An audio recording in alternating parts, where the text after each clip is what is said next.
Hey, what's up guys? Welcome back to the channel. Today we'll be talking about what to do if you've been dumped. Trust me, I've been here. I've been dealing with it. I got dumped about a year and a half ago and it's been quite the journey. And I hope I can give you my 2 cents and perspective to possibly help you.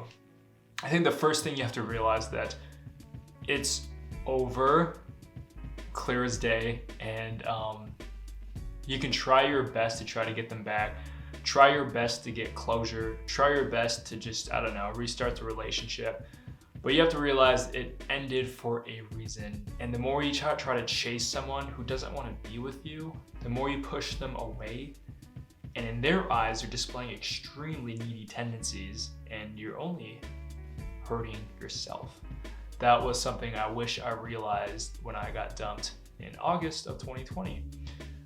Instead of trying to accept it, I was straight up in denial.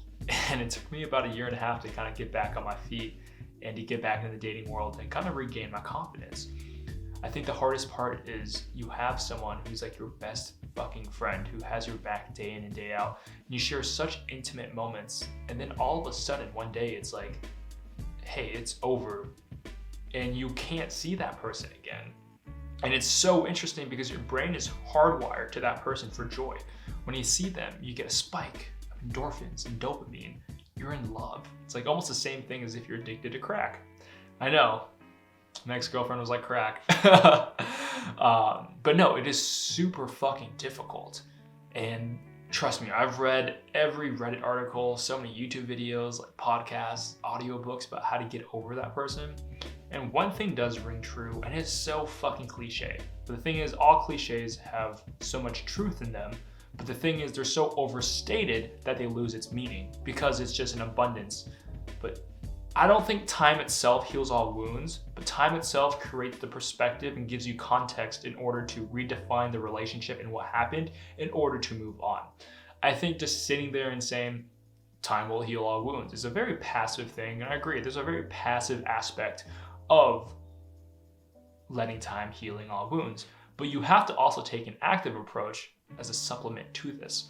What I mean by this is you have to go out and gain as many experiences as possible, because this will create context and meaning to what happened. You'll be able to piece together the puzzle.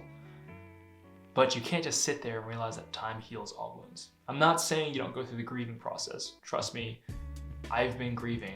I let this past relationship up until recently really impact my life in a negative way.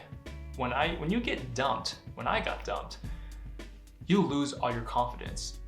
For me, I never got the closure I needed. I didn't get to see this physical person. I actually moved back home from California to my home state of Denver. And we couldn't see each other due to the pandemic. And it was just really shit timing. And I remember just sitting there in mom's basement.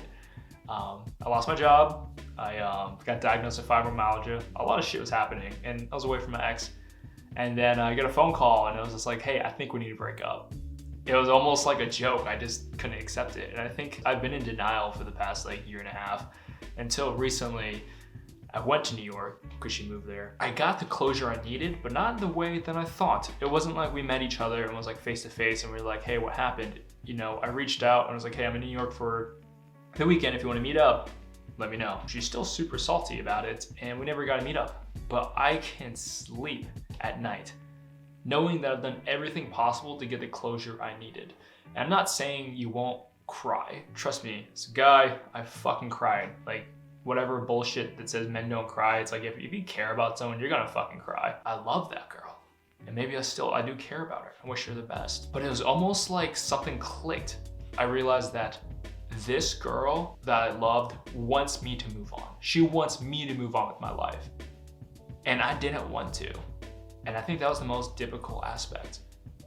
Until something clicked, I was like, I can't keep living this way, in this depression. This girl's gone. It's been a year and a half. She's probably dating someone else and kind of don't want to get left in the dust. So what I did was I started working on myself a ton. I moved to the East Coast, reestablished a whole new life and friend group, moved into the most beautiful apartment I've ever lived in. And I worked on my career. But the thing is, that was not enough. I felt like I was just obviously improving myself, but I never gave myself the time to heal. I put it in the back of my consciousness. And I remember just waking up at night, having like some PTSD fucking scares, like terrible nightmares, which would fuck me up for the entire day because the relationship ended on such rocky terms. And it wasn't until I just kind of realized that I can't keep living in the past. I have to live in the present because the past is so painful. If I dwell there, it is going to ruin my day. It's going to ruin my life. I can't change what happened in the past. I literally cannot. Yes, of course I slip in some like periods of bouts of depression and wishing things could happen different. But it was so fucking painful that my brain went into hyperdrive and realized I have to be present to this moment now because that's the only option. All the shit that happened is no longer here. What is here is now. And it took me the longest time to kind of realize that. I know you read all these self-help books and all these, meditation books where it's like, be present, be happy.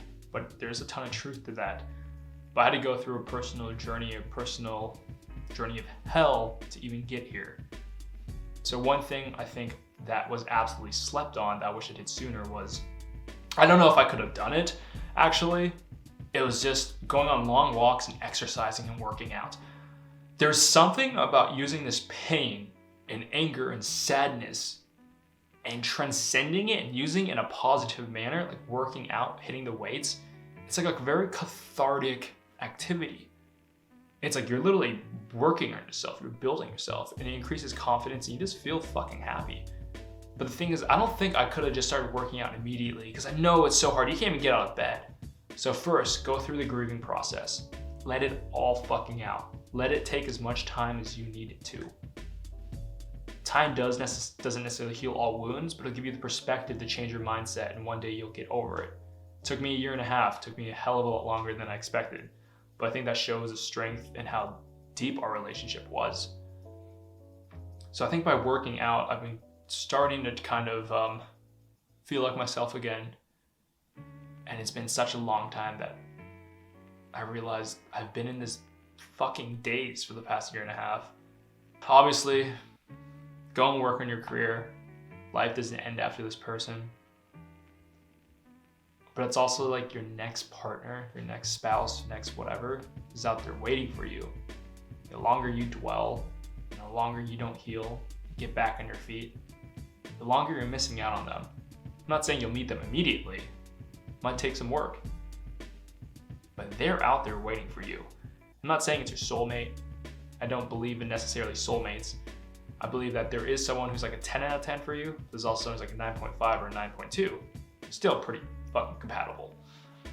So this has been my journey, and it's taken 1.5 years, but you don't realize what you're seeing behind the scenes. In order for me to get here, I had to look extremely vulnerable. I literally lost myself in the process, and I had to rebuild from square fucking one. Because when someone tears you down, you have to rebuild. And every day is a fucking battle. But there's no other way. Because even if you got back with them, there's the elephant in the room of why you broke up. I think I heard this. It is time better spent developing new relations than focusing and rebuilding the past ones. Hope this video genuinely helps you. And as always, Namas fucking stay.